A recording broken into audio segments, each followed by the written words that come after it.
Here are 3 reasons why your struggle beard won't grow. Before you look at me and say, bro, you have a baby face. How can you tell me how to grow a beard? Relax. But I'm a licensed barber and it's my job to know about hair growth.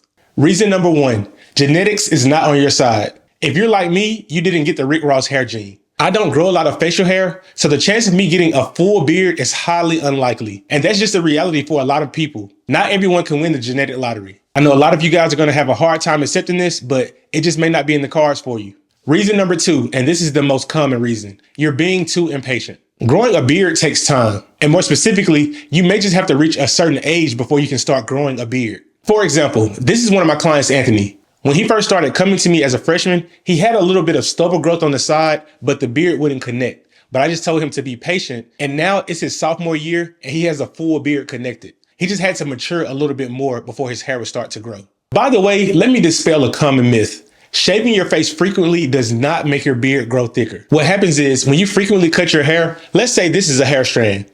When you frequently cut the hair, it goes from a fine tip to a blunt cut.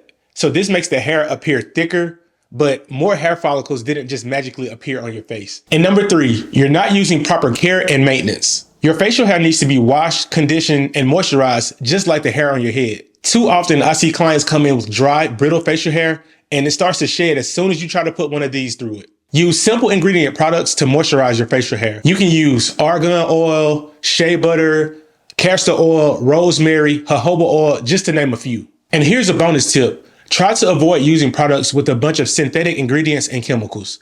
If you read the label and you can't pronounce the first few ingredients, there's probably a better alternative out there. I am a strong advocate for reading product labels so that way you know what you're putting on and in your body. Hopefully these tips help, so share this video with somebody that has straggly or patchy facial hair.